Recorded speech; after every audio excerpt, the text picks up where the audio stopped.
Hello and welcome to the August edition of the Carlisle Community Forum. My name is Jerry Lerman and I'll be your host for this program. We have an interesting program. We're going to be talking about identity theft and phone scams. But to start off, I'd like to introduce our panel. Sitting at the end is Jean Bagnashi from the Friends of the Carlisle Council on Aging. Sitting next to her is Angela Smith, the Outreach Coordinator and Program Manager of the COA. In the center is our fearless leader, David Klein, who's the Director of the COA. And sitting next to him is Robin Putnam, who is the Research and Special Programs Manager from the Office of Consumer Affairs and Business Regulation for the state. And to my immediate right is Amy Schramm, who is a Senior Community Relations Specialist for the Better Business Bureau of Boston. Like to start things off with Jean. Oh, okay. As always, the Friends are most grateful for Carlisle community's ongoing support for the COA's programs that enhance the well-being of our seniors. And the Friends help fund the COA's wonderful programs that help make Carlisle a safe place for our seniors to stay active and in touch with their community, especially through services like food and fuel assistance for qualified seniors, podiatry and blood pressure clinics, fitness activities, and in addition to monthly breakfast and luncheon get-togethers. The Friends co-sponsor programs with the Gleason Library as well. And not to be missed, we have upcoming events starting in October.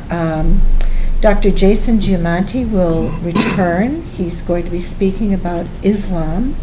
That will be October 4th at 1:30 in the Gleason Library. And it's Buddhism and Zen. Last year, Dr. Giamanti talked about Islam to sold-out crowd. Also in November, another repeat speaker, Richard Travers, will be speaking about Bach, Beethoven, and Brahms, again at the library, November 1st, 8th, and 15th at 1:30.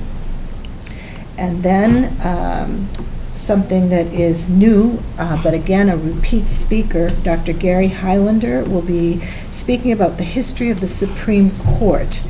That also is at Gleason, and it's Wednesdays, September 27th, October 18th, and October 25th, again at 1:30. Registration is required. You need to call Gleason at 978-369-4898. And we're also excited about our continuing intergenerational activities. And new this year is Grandparents' Day, co-sponsored with the Gleason Library on September 23rd, celebrating Intergenerational Month. It's a free drop-in event, 11 to 4 on September 23rd, with activities for all ages, board games, arts and crafts, story hours, writing centers, live music, and refreshments. It's sure to be a great time for kids and grandparents, so come and enjoy. Also, our fundraising kicks off in the fall, so stay tuned for information, but please be advised that we will accept donations anytime. Friends of the Carlisle Council on Aging, Box 38, Carlisle 01741. That's it. Thank you, Jean. Angela, would you like to go next? Sure. I just wanted to talk about the fact that we're participating in the Alzheimer's Association fundraising walk on September 17th in Andover, and the name of our team is Carlisle Fights Alzheimer's. And so we have put in our newsletter that's coming out for September, October, how to get there if you'd like to make a donation online. There's a purple can like this one that is at Fern's by their coffee bar. And you can also come by the COA office and pick up a form if you'd like to mail in a donation. So we're hoping to fight this terrible disease because we've seen so many of our own seniors and their families devastated by it, and the statistics about the growing number of people that are going to be facing it are just terrifying. So we're hoping if you're hearing this that you'll consider to either walk with us, make a donation, or share the information with somebody else that might be interested. If people want to join the walk, what do they need to do? They can go online and join online, and in the newsletter, and we have flyers around. They just go to act.alz.org. They click on the logo for the walk, and they type in Carlisle Fights Alzheimer's, and they can join our team, or they can start their own team. Okay, well, then we can move into the heart of our program. I'd like to introduce again Robin Putnam from the State Office of Community Relations and Robin Schramm from the Boston Better Business Bureau. And the two of them are going to talk about identity theft and phone scam and what people can do to protect themselves. So I'll turn it over to you two. Thank you. Thank you very much. Thank you for having me. I work for Consumer Affairs and Business Regulation. It's a state agency in downtown Boston. And one thing I always try to remind everybody is if you ever have an issue and you need to ask a state agency, you can please call our hotline. It's free. It's run Monday through Friday, and we have information specialists actually answering the phone. You get, Real people. You get a live person Monday through Friday from 9 to 4:30. It's 617-973-8787. It's a free resource for anybody in Massachusetts, and we love having people call us. We field between 300 and 400 calls every week. And if you ever want to have questions regarding someone's professional license, you want to report a scam, you can always go online and www.mass.gov/consumer. We have lots of free information for consumers, so try to get that information out, because I don't think a lot of people are aware of where to turn to if they have questions regarding anything really that affects consumers. Mm-hmm. Similarly to the Mass Office of Consumer Affairs and Business Regulation, whom Robin represents, the Better Business Bureau, serving Eastern Mass, Maine, Vermont, and Rhode Island, who I represent, serves as a free precautionary resource tool for consumers. So we really want consumers to know that you can continue to contact us for what you've been contacting us for years, which is if you have a problem with a product or a service or a business, but that you can contact us now ahead of time. We want consumers to know, contact us before you make those purchasing decisions, before you sign those contracts. We have over 5 million businesses within our database, and you can visit our website at your leisure, bbb.org, 24 hours a day, 7 days a week, or you can contact our office. We recommend Monday through Friday between the hours of 9 to 3, and again, you're pretty much guaranteed to speak to, again, a person, a human, and be able to have that interaction and have your questions hopefully answered to the best of our ability, and if not, we will always point you in the appropriate direction of who might have the best answer for you. But that's what we really want people to know. Contact us ahead of time. You're less likely to have to file a complaint against a business on the other side of things if you're choosing a good ethical business to begin with and signing the right Well, contracts. and as we talked about earlier, you can look up businesses and they're rated with a letter grade from A to F. That Exactly. Yes, so we have businesses, we have over 5 million businesses, and earlier we were discussing that about 400,000 of those are accredited businesses. So those are the businesses that have applied for that status. You see that BBB logo, that torch of trust on their storefront or on their branded vehicle, and that means that they have taken that next step, and they have proven to us that they have all their proper licenses and certifications that we have cross-referenced with Robin's office, the Office of Consumer Affairs. And we were just discussing that every business, of all 5 million businesses, have a letter grade as well. They're not just accredited or not accredited, but they have a letter grade A through F. And we were saying that, you have, of course, the potential to see a non-accredited business that has an A rating, but you will never see an accredited business that has an F rating. So just because they are accredited or just because they're not accredited doesn't mean that that should be your deciding factor in who to choose and who to work with or sign a contract with. But look at that letter grade and look at all of the facts that are on that page. And that's really what we do. We just put all the facts out there and we let the consumers make their educated decision, and then know that if there happens to be an issue, whether they're accredited or not, contact us, and what we do is help serve as the middleman between the two parties and help facilitate the dialogue. That's really what we want to do, just make sure that there's a conversation happening between consumers and businesses and bridge that gap between the two parties. Okay? Wonderful. So I think we're going to talk a little bit about the phone scams, because unfortunately it affects everybody. It's not one specific group. That may be the second most popular topic of conversation in Carlisle after ticks. Yeah, okay, I can understand. Unfortunately, I get the calls all the time, cell phone, work phone. I get them at my home phone. It is frustrating. We give about 30 or 40 presentations every month, and that's usually the first question people ask us is, how do we stop this? Usually your best defense is to try to not answer the phone.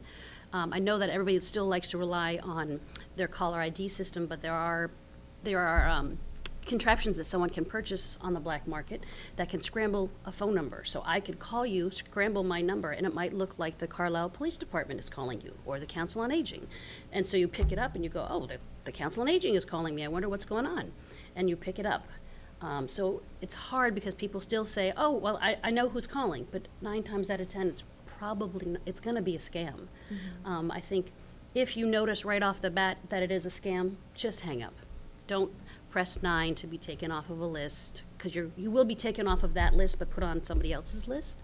A lot of times we're also our scammers are turning to use robocalls, and that's frustrating because you pick up the phone and there's a 10 or 15 second delay. There's no one there. And if you notice that, simply hang up. Because if you keep saying, hello, who's there, what's going on, is there someone there? Your voice is telling the computer system, we have a live person. Great, let's put them on a list and keep calling. A lot of people think it's kind of fun to scam the scammer. I don't suggest you do that. If they are calling your home phone, they can potentially get your address. And you never know if you have a nut who's calling you and is not a good person. Just simply hang up. It will keep you safer. So I know some people who will try to use up time to make the call Sure. more expensive for the organization. That's not a good strategy? No, we spoke to a group a while back, and this one woman said that she thought it'd be fun, and she answered all these crazy questions and kept him on the phone for half an hour. Well, he got incredibly upset with her, so he called her all weekend, 24 hours a day. So by the time Monday rolled around, she was so incredibly paranoid that she had to change her phone number. So whenever we give lectures to people, we usually get terrible looks when I say, hey, you should be changing your password every 6 weeks. But when I suggest to people, who wants to change their home phone number? Most people have had that number for 20 years. And the thought of changing that number, it's not safe. Don't do it. Just simply hang up. It will keep you a little bit safer. Yeah, it almost sounds silly to say, don't answer your phone, but to just let it ring and let it get to your answering machine, it serves a dual purpose. One, if you let it ring and just go to your answering machine, the scammers are very unlikely to leave you a message, and if it's someone that needs you, they will leave you a message, and you can decide if you're going to call them back and when. But also by answering, like Robin was saying, we're alerting the person on the other end that it's an active working number. They now know, okay, this number is not associated with an automated machine, it's not a business somewhere, it's a person, and if they answer today at 1 o'clock, maybe they'll answer tomorrow at 1 o'clock as well. And what happens is we tend to take things a little personal. We think that we're being targeted specifically, and for the most part we're not. On occasion we certainly can be. But there are scammers, and they have a list of, let's say, 750 names and numbers, and on Monday they're going to call all of those people and offer them a better interest rate on their credit card. And on Tuesday they're going to call the same people and say that they're from the IRS. And on Wednesday they're going to call the same list of people and say that they're from a charity organization, and maybe they'll repeat the name of a real charity, or they'll make up a fake charity name. And then on Thursday they'll try something else, and they'll just keep trying new things, and the more we answer, the more likely it is that they'll keep trying, because they figure, okay, well, if my tactic on Monday didn't work, maybe they'll answer again on Tuesday, because I know that they like to answer, and I'll try a different tactic, and maybe that will be the one that really gets them. Maybe that'll be the charity scam one, where this scammer from Dubai or Jamaica or Montreal or wherever the calls are coming from, maybe this is the day that it'll get them. And we can just let it ring, and just like Robin said, not pressing that number either. If it says press 9 to be taken off of the list, it's just all of these little things that we're doing to alert the person that we're real, and that if they keep trying, we might give in to that one moment. Well, I know on some of the calls I get on my home phone, most of which are junk calls, a lot of them will say out of area, which I never answer, Yep. and others will say something. Yeah, and that's just like Ron was saying, those spoofing devices. It's very easy. You can actually download an app, and they're free. There are some apps where you can download this program, and you can manipulate your own number to pop up on other people's screen as something different. And I was at a conference not long ago, and this gentleman, we were on a panel, and he stood up, and the time it took for 3 people before him, 5 minutes each, to speak, he had downloaded this app. He asked a woman in the audience. It took 3 minutes to do this. Asked a woman in the audience for her phone number and her husband's number and how it was plugged into her phone, and he typed them into his own phone, called her while we were all there, a room of 100 people were seeing this happen, and on her screen it looked like her husband. It said her husband's name popping up on her screen. And I mean, we can say that they can, it's expensive for them to purchase these products. It's very cheap, and this app was free. And I don't know what the name of the app was, but it's that easy. And that's why people do it. They know that we're not very likely to answer the phone if it says that it's, coming from another country or has, a long line of numbers. But if it says somewhere within the U.S., we're just a little bit more likely to answer. And then if it says somewhere within this area, we're even more likely to answer. And then if it says our own, we're oddly enough likely to answer because we're going to be curious and say, how did my own number pop up on my screen? And that's bizarre. And that's really for the people that haven't educated themselves in settings like this either. Because if you don't know that that is something that can happen with these spoofing devices or through these scammers, I might answer my phone and say, how did that happen? Why is my own number calling me? What's going on? Maybe it's a weird voicemail mix-up or something. And unfortunately, we're answering. It's frustrating because we It are all is. getting the calls. There is free for landlines. It's called No Mo Robo, where you can register your home phone number for free, and it will cut down on your robocalls that are coming. I believe someone on this board actually uses it. I think it's $1 or $2 per month if you would like to register your cell phone for the robocalls. And I did do a little looking around. There are paid apps and free apps that you can download for your cell phones, Android as well as iPhones, and they will block those calls. I can't vouch for. Are they 100% reliable? Will it not block? Are you when sure I that they looked- won't block some of my friends who might be calling me? Well, I did read all of the reviews, and they did get, of the ones that I chose to look at, I only looked at the ones that had 5 stars. So there are some not great apps, but if you do your own due diligence and look and say, all right, this has had the best review, maybe I'll use this one, I'll try it, see what happens. And that's why No More Robo might be a good choice, because at least it's only going to block the robocalls. It's only going to block the automated calls, and that could be from a legitimate business or a scammer, which is good because there's no other way to block the scam calls from coming in. The scammers that are just calling, individually, one at a time, as opposed to using the automated systems.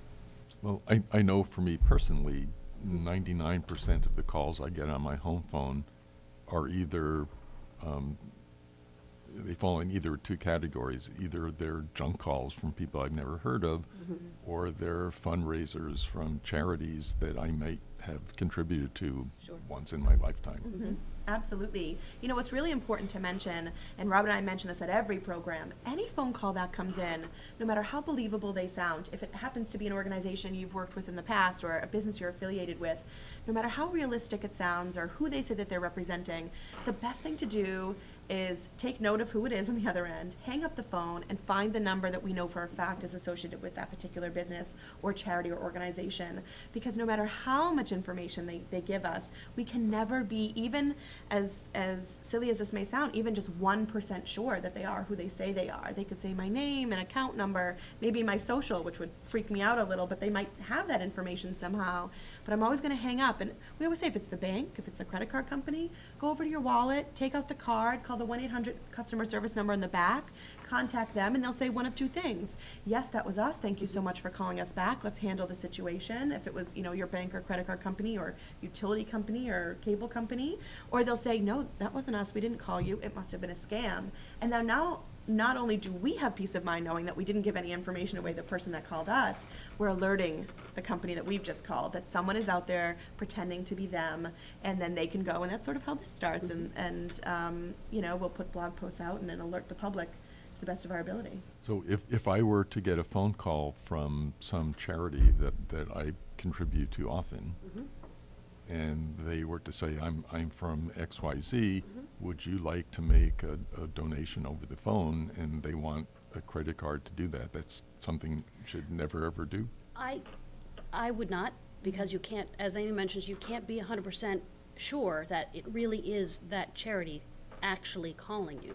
If you really would like to make a donation to that charitable organization, whatever it may be, find the legitimate phone number or the website for that charity and call them up directly and to say, hey, I'm thinking about making a donation. How can I do this so all of my donation goes to you physically? Because you just never know. I could call you saying I'm calling from whatever charity. Would you like to donate? We noticed that you donated last year. Would you like to donate again? I'll take your credit card right over the phone. I'm not a fraudster, but what if I decide to be one afternoon and give you a call? You just don't know. And it's frustrating. And it's that easy too. It is that easy. And, It's yeah. it's that easy because who wouldn't want to give, And that's what they do. They'll sell us real sob stories of things that we're seeing in the news. If there's a flood, a hurricane, a tornado, and there's, mass devastation, we will start to get those phone calls regularly from real charities. And so the scammers will piggyback off of that. And then they'll say, you know what, I might be their sixth call of the day, but maybe I'm the one that'll really sell it to them. And then we'll end up giving because we want to. And that's the trick here. We want to believe that things are good and that people have good intentions or that just, we don't want to believe that there are those scammers and identity thieves out there, but more often than not, it's them. Okay, so on these phone calls, there are kind of two kinds of things that people are after. One is your credit card, and the other is other information that will let them get at your online information. Yep. A lot of times they're also looking for you to verify and update your social security number. And people unfortunately do fall for that. They'll impersonate. There's a lot of impersonation scams. Someone will say, I'm John Smith, I'm calling from the Concord Carlisle Council on Aging. I just wanted to call and could you just update and verify your social security number for us? And unfortunately, people still fall for that. When in reality, this Council on Aging really doesn't need to have your social security number, but people still fall for it. Or they'll say, they'll look up the information, they'll go online and they'll figure out who the chief of police is for whatever police department. And they will call and they'll say, and they'll impersonate that chief of police and they'll use a scrambler so it will look like it's coming from the Carlisle Police Department, unfortunately.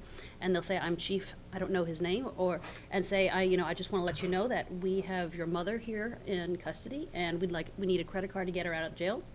Or we have your grandchild, whatever it may be. And it's scary because it comes up as the police department and you know who the chief of police is and it sounds like him. They're also unfortunately targeting immigrant groups, and they will call people who are English may not be their first language, they're very new here, and they will impersonate saying that they're the IRS, and they will say, if you don't give us a credit card to pay off this $10,000, that back taxes, we're going to have someone come and get you out of the country. So it's really scary, the impersonations, because it does sound so real. And if you're not from here, you don't know that the IRS really isn't going to do that. And it's scary. So is it a true statement that I should never get a call that says, what is your social security number? Yes and no. If it really is the IRS calling you, which I believe next year they are going to have third party making phone calls, if you owe back taxes, as well as if the IRS is ever going to call you, they still have to send you 2 pieces of mail prior to that. Even if they say it's the IRS, I would be hesitant to give them any information. Even if it's my own Visa calling me to say that there's an issue, I will find the right number for the local IRS or my Visa and call them back and say, explain who I am and say, I got a call or I got an email. Is there an issue?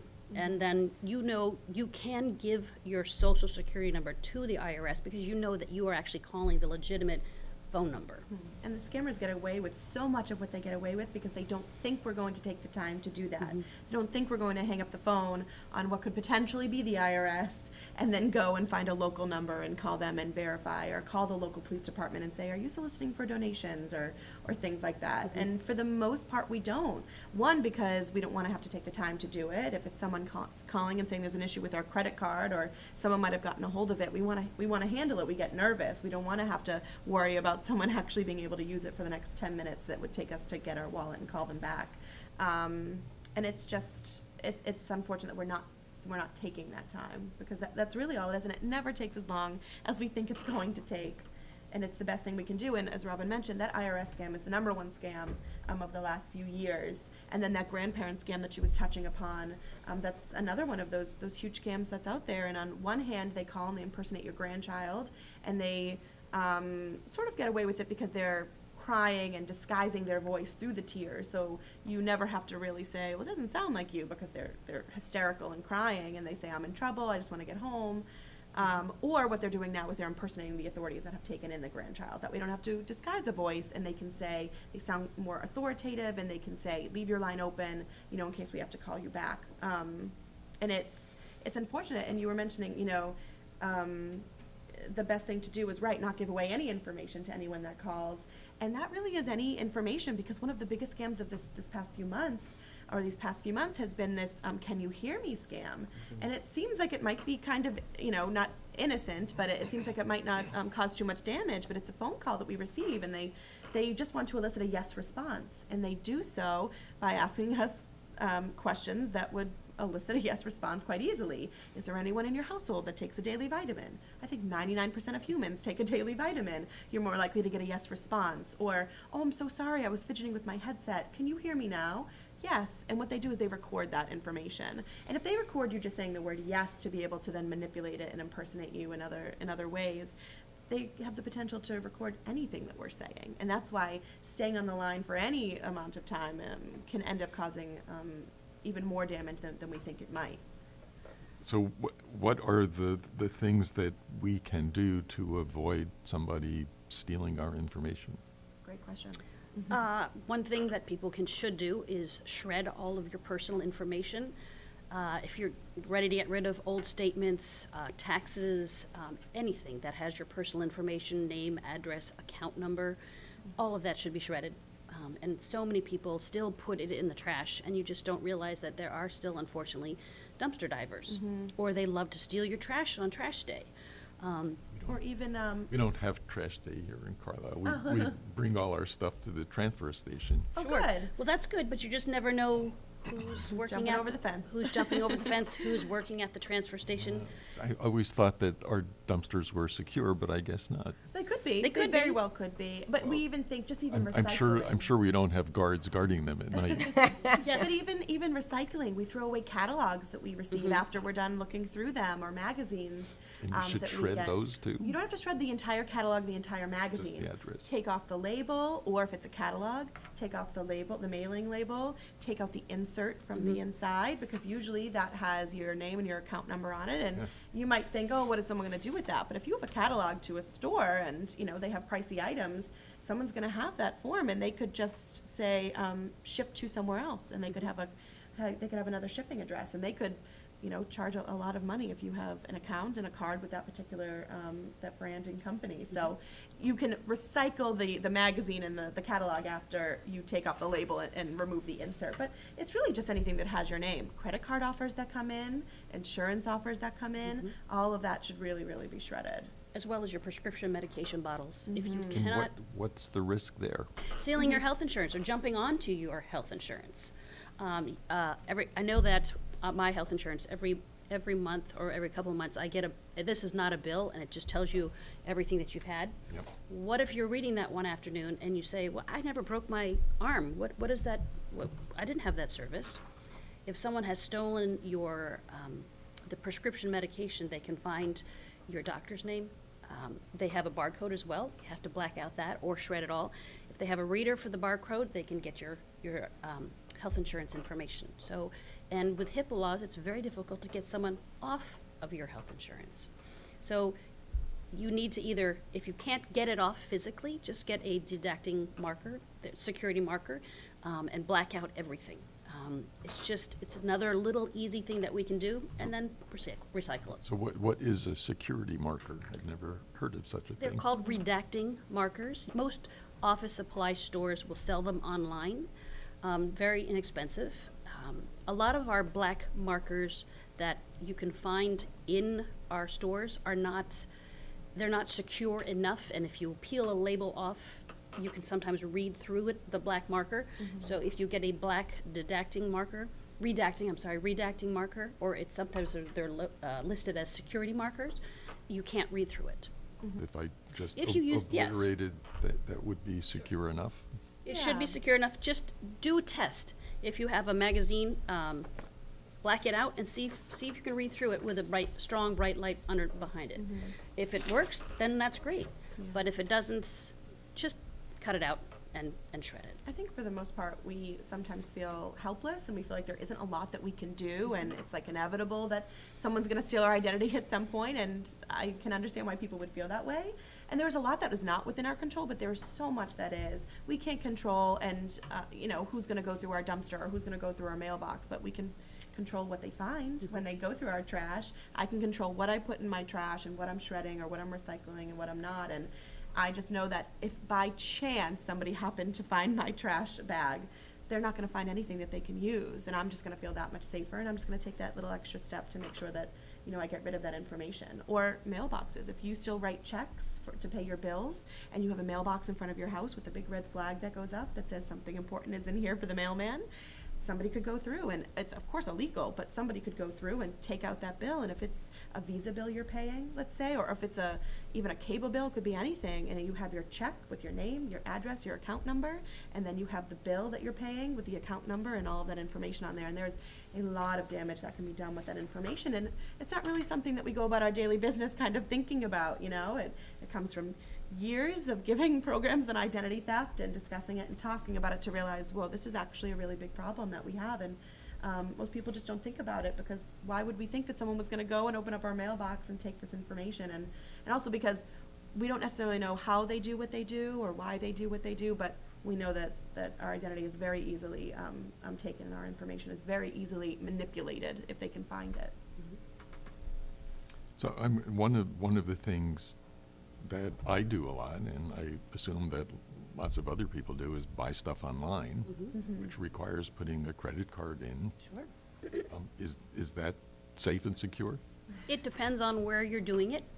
If you're using your smartphone and you're at a local coffee shop and they're giving you a password to use their Wi-Fi, just be aware that everybody in that coffee shop has the same Wi-Fi. So you don't know if there is a malicious person sitting at the coffee shop waiting for you to pull out your smartphone and go on Amazon. And if they jump on and hack into your account because you're using a open Wi-Fi, they can get your information. If you're going to do shopping, online shopping, do it at home. Do it in your own secure network, so that if I walk into your network, I can't use it unless I have your password. It's just going to make you that much safer. And use a credit card versus a debit card as often as you can, especially with online shopping or anything having to do with anything on the internet or over the internet. Even if you're on a private Wi-Fi and it's your own, a credit card is much safer to input into these websites than a debit card. Why is that? A few reasons. The number one reason is that if someone were to get a hold of your debit card information, and to be honest, our information can be hacked into, and whether we use a debit card or a credit card, it doesn't matter. They're going to find either pieces of information if they can hack in or get a hold of it.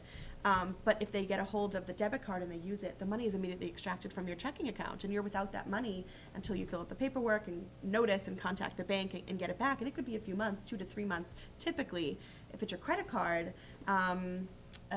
you receive a bill and you notice it, and then you can contact them, and you're never really responsible for the money in the sense that you're not without that money. You still might have to go through that paperwork, and it might take 2 to 3 months to sort of get it all squared away and cancel your card, send you a new one, but at least you're not without that money. Because if it's the debit card, you know, they could wipe out your entire account within seconds. And it's another one of those things where we can't control if someone's going to hack into our computer for the most part, even if we have strong firewalls and antivirus software. And we can't control if someone is going to put a skimming device at a gas station or at a grocery store where we swipe our cards.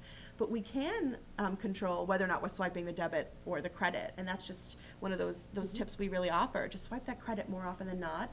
Your accounts are going to look a little funny for a month or two as you get used to noticing that your credit card bill is a little bit larger than normal, and your checking account sort of staying the same, your debit account that it's connected to. But we're just that much safer. Than not. And if you have a debit, and we have a lot of people that say, but I have a debit that I use as a credit. It's certainly a better step than just using it as a debit. But really all that does is put like a two-day hold on it, or it takes like 2 days to process. So if you do online banking and you can check at the end of every day, and I would recommend doing that. If you do online banking and you use a debit card, I would check at the end of every day. But if you use a credit card, you can, check as often as you can, but it doesn't have to be as thorough. Well, and that brings up another interesting question, which is online banking. I know a lot of people that pay their bills online, Yep. and now there are apps where you can take a picture of a check and deposit it. How safe is that? You have to just be very, very careful of where you're doing it. Whose Wi-Fi are you using? Do other people have access to the same Wi-Fi? It does make me nervous. I don't have a problem with doing online banking. I do it all the time.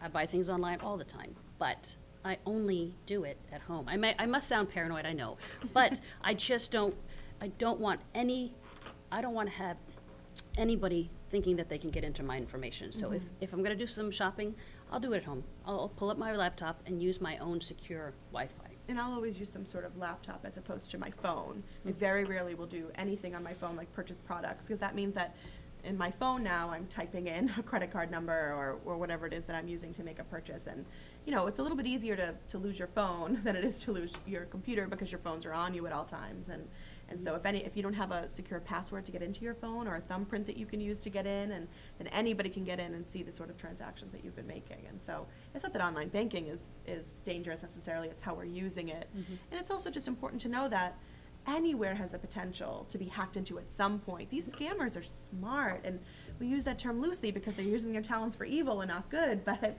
they are smart, they're intelligent, especially the computer hackers and the ones that can do things via the internet and via links through emails and things like that. And it's dangerous. The phone scams are the most annoying. The computer scams are the most dangerous, because more often than not we click on something and we have no way of knowing that we've done something that we shouldn't have. We've clicked on a link that we shouldn't have, that's associated with a virus that's attached to a hacker, because our computers or our phones continue to go about their daily business. There's no flashing lights that go off that say, you clicked on something you shouldn't have, call your bank right away. More often than not, they get a hold of our information, the scammers. Our computers function normally, our phones function normally, and they sit on our information for a little while, and maybe in a month they'll start to use it, and they'll make small purchases here and there that they know will bypass our credit card companies and our banks as unusual, and they might bypass us if we see a $1 or $2 fee or statement, because the scammers are more likely to scam 1,000 people out of $1 each than one person out of $1,000, because they know that one person's going to notice that $1,000 purchase, and those 1,000 people, law of averages says maybe some of them will notice, but it's $1. And how often have we noticed a $1 fee or a $2 service charge and said, I cannot remember what that is for, but you know what, if it's there next month, I'll worry about it then, or maybe it'll strike me tomorrow, and then we kind of forget about it.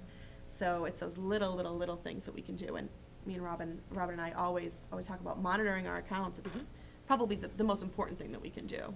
Well, I mean, one of the things that happens to me that I find very annoying, if I buy something online from company XYZ, when it shows up on my credit card bill, it will say something other than XYZ, and I'll have to go through the trouble of calling the credit card company and tracking that down to find out that, that was a legitimate thing from XYZ, but it says ABC instead. Yes, unfortunately, that does happen. I'm not sure why. Maybe the company is listed as doing business as a DBA. It varies. Every once in a while, I do see something like that. But if you're going to be monitoring your accounts, you're going to stay safer. You will see if something looks a little odd. What's that $2 charge at Brooks Pharmacy? I never go to Brooks Pharmacy. I'm always going to CVS. Why is there a Brooks Pharmacy? There's no Brooks Pharmacy here. So you'll see that and go, that doesn't make sense. Maybe I should check in on that. But you can also, you should be checking your credit report as well once a year, annualcreditreport.com. It's free. It's not a very exciting read, but if you go through it, make sure all of the information that's listed there is actually your information. You can go online, say January 1st, and check the first credit report. Then 4 months later, go back online and check the second one. And then at the end of the year, check the third one. If nothing, or I should say, if everything looks perfectly fine, that's great. If you've printed it, shred that information. Don't leave that hanging around. But then in the course of the year, it's not going to hurt your credit, but in the course of the year, you can see if anything looks out of the ordinary. So if you find something that looks weird, what do you do? You call, let's just say you saw something on Experian, like Discover card. What's that? I don't have a Discover card, or a store card. You should call Experian immediately and say, I don't have a Discover card. I'm just using it as an example. There's nothing wrong with Discover. But if you see an extra credit card, call them immediately. Say, I don't have this credit card. What is this? And there's going to be paperwork for you to fill out, but they're also going to immediately call the other 2 credit reporting agencies and run that as well to say, hey, we noticed this discrepancy. Let's run the credit report for the other 2. So Is it the credit reporting company's job to fix those problems? you have to fill out the paperwork. It's not going to just magically happen, not magically disappear. You will have to fill out paperwork and do your own due diligence. It is unfortunate.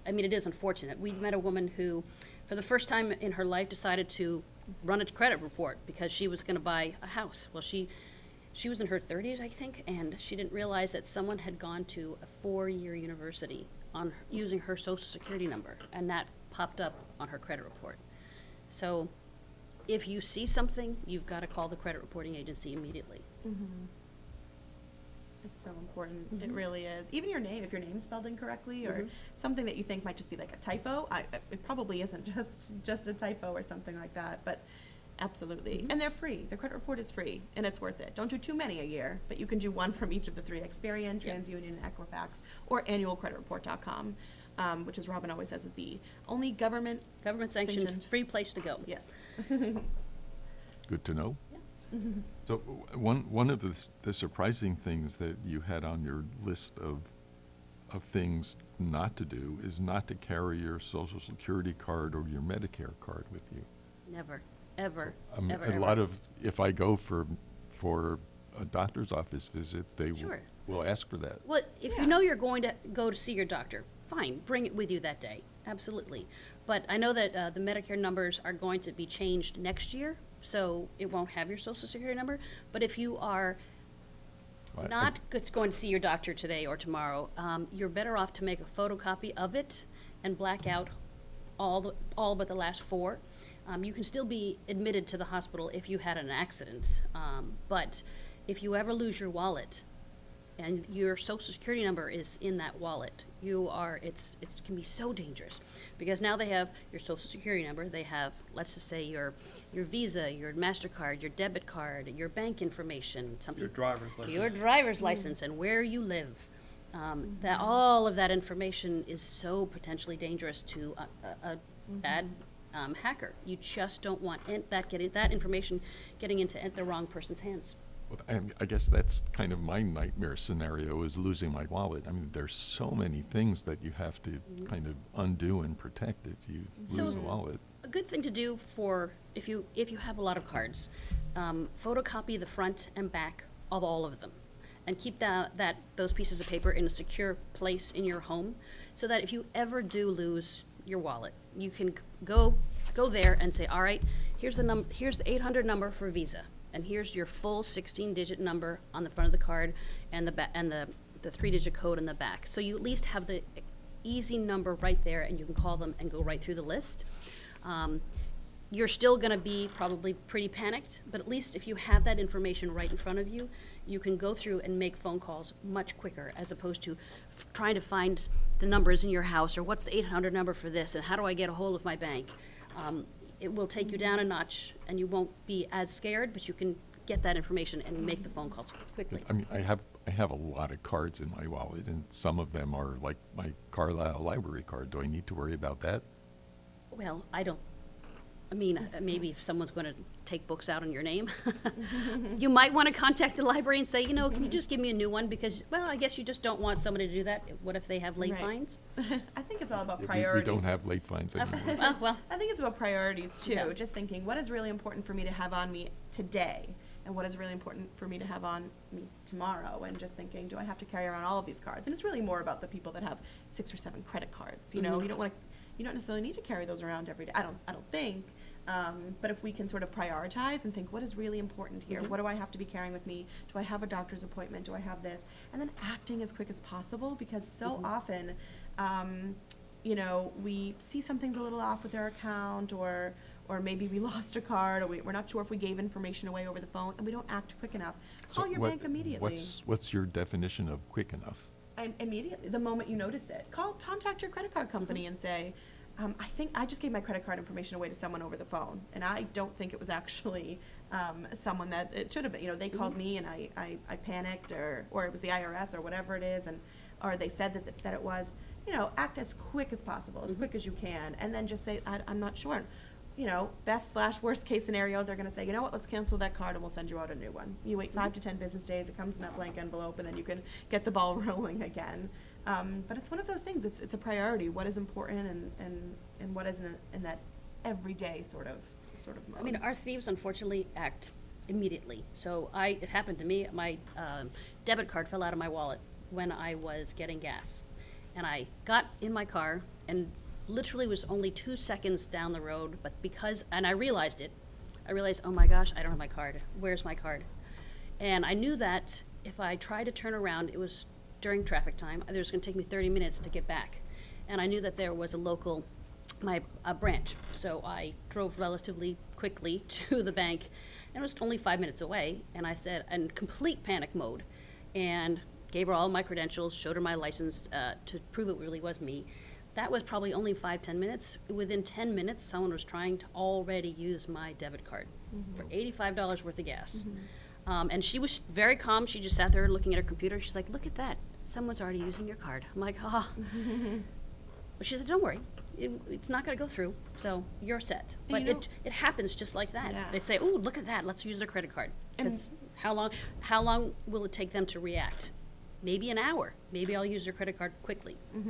What's amazing too is they don't even have to have your card to be causing damage. We can look at our wallet, and we used to be able to say, oh no, I lost my card, like Robin was saying. This was more often than not, this was common. We would look and say, oh no, I forgot my card, or I lost it, or I might have dropped it, someone might have it. We can have all of our ducks in a row, and all of our cards can be in our wallet, and everything can be lined up, and someone could still have that information because of how easy technology is nowadays. And we could be in line at the grocery store, handing our card to the cashier, ready to pay our bill for our groceries, and someone behind us within a half a second snaps a picture with their smartphone. That's how quick it can happen. And we put the card back in our wallet, we have it in our wallet, and someone could have it just from standing behind us, and we think they're texting, or we're not even notice that they're there. It can happen that quickly, and we can have the card, and someone could still be doing some damage with it. How paranoid do I really need to be? A little paranoid. Just a little. A little. Paranoid healthy. enough. Yeah. It's sobering. Yes. Yes, Oh, that's a unfortunately. great way to put it, Yes. So thank you so much. You're very welcome. I wanted to jump in a few times, but you were really on a roll. So Sorry. I think that the idea of taking out cards and putting back cards, it's something that women are used to doing more than men. Not to be sexist at all. Sure. I just think that that's true because the switching of pocketbooks and switching of purses. And men, we tend to stick things in there that we're just going to need all the time for when we need it. I've got my AAA card, my Yes. medical card, my social security card. My wallet is an archaeological dig. Yeah. But maybe we just have to take this as a learning moment, or teaching moment. I'm going to jump in. We have something called restaurant reviews that some people know about. Joanne Willens is our trip coordinator, and Joanne takes people to local restaurants usually once a month. And it's in our newsletter, but just to get the word out, in September she'll be going to the Old Mill Restaurant in Westminster, and usually we have the COA van leaving the Congregational Church at 10:30, and then before that at Village Court at 10:15 a.m. But if you are interested in going on these trips for the restaurant reviews, please call Joanne Willens directly, and Joanne's number is 978-371-8023. If you do end up calling the office and let us know, that's fine, but this will be more streamlined if you call Joanne directly. There's a second restaurant review in October at Dino's Pizzeria, which is in West Concord, and that's going to be on October 3rd. So the first one is September 11th, and the second one is October 3rd, and please call Joanne at 978-371-8023. We've got a trip to the Museum of Fine Arts on Tuesday, September 19th, and there's going to be a COA van leaving Village Court at 9 a.m. and Congregational Church at 9:15. It's a first-come, first-served event. Only the first 12 seats are available. Other people can go. We just only have room on the van for 12.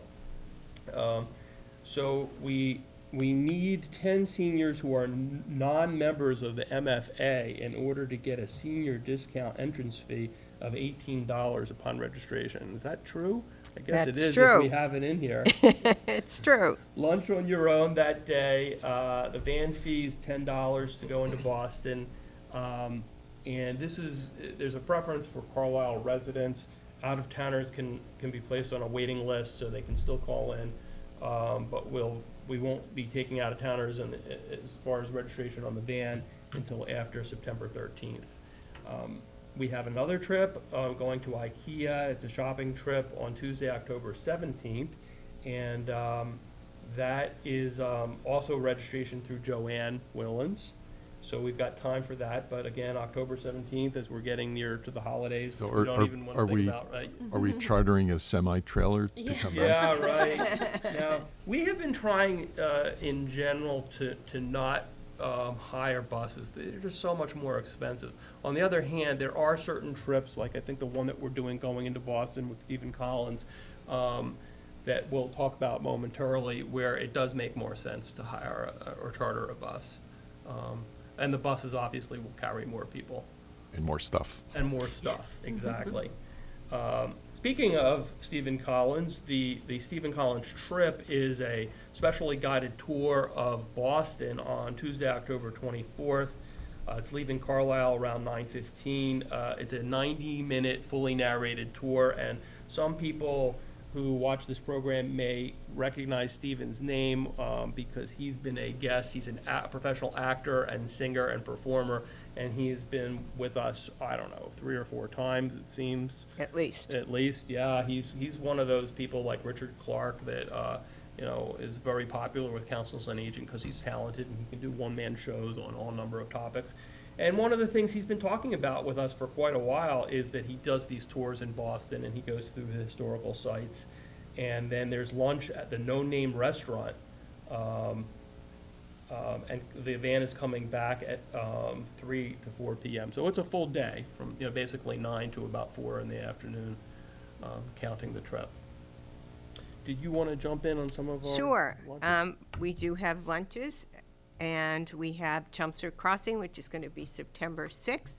And after that, Mark Hopkins, who's been a presenter for us in the past, is going to do a travel log on Ecuador, including the Galapagos Islands, and our coffee, which is going to be hosted by Donna McMullen, our board chair, and Abba Singal, who's recording today for us, is going to be on September 7th.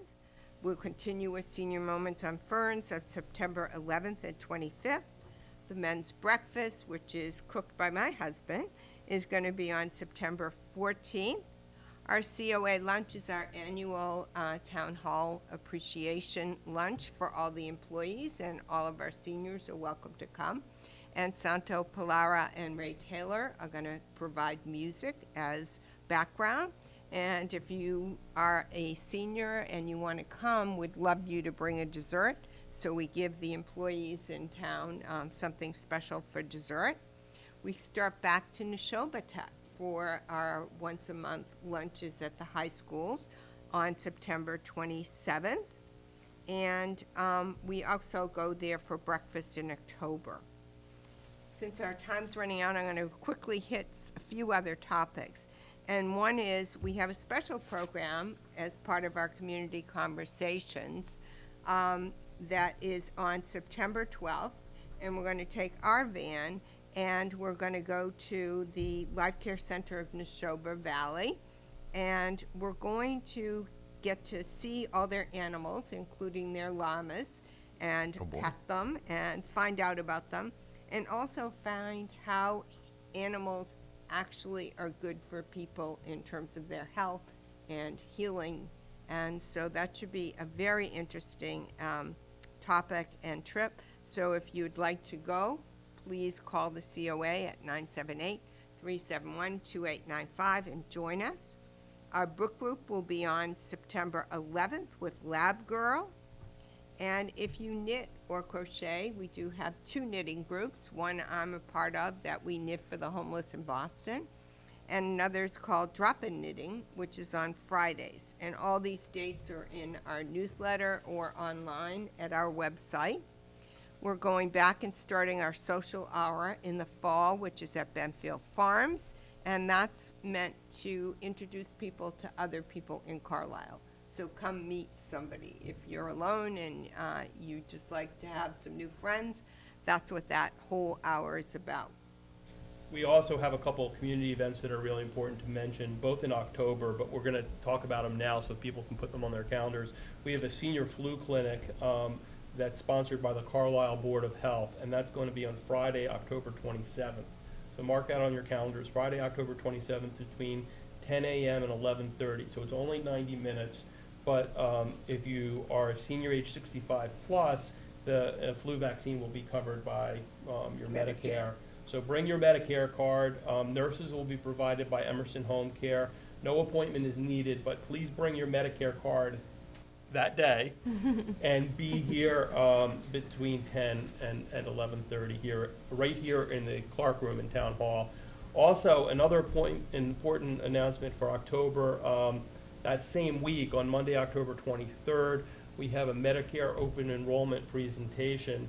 And that's always an important thing. The open enrollment period is between October 15th and December 7th.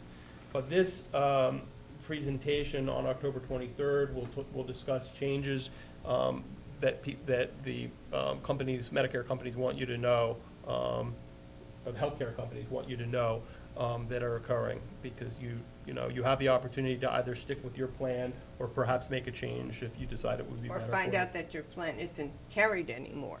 That could happen too. Very good point. Before we move off on the flu clinic, if you are homebound and you're hearing us through TV, please just call the COA and we will have somebody come to your house and give you a shot. So we'll put you on the list, and when the nurses are through here, they'll go visit home.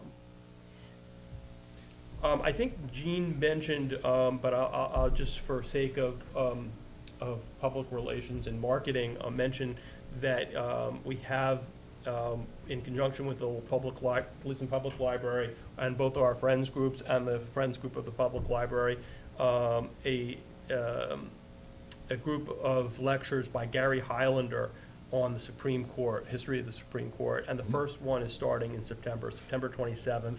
And it's about the heroic first courts. And anybody who's heard Gary Highlander knows what a dynamic speaker he is. Like Jason Giamatti, a wonderful speaker. He's like oral liquid cocaine. Listening to him, he's so good. So anybody who hasn't heard him, it's really a pleasure. And the library always does a great job hosting this. That'll be in the Hollis Room, right? Well, I think that's all we have time for. I'd like to thank our panel and apologize for taking up so much time with our wonderful guests, Robin Putnam and Amy Schramm. Thank you very much for being here. It was very informative. And thank you all for watching out there. Be sure to tune in September for the next Carlisle Community Forum, which will feature Mara Beer from Growing a Strong Family, who'll be talking about caring for the caregiver. So thank you all very much for watching, and we'll see you next month.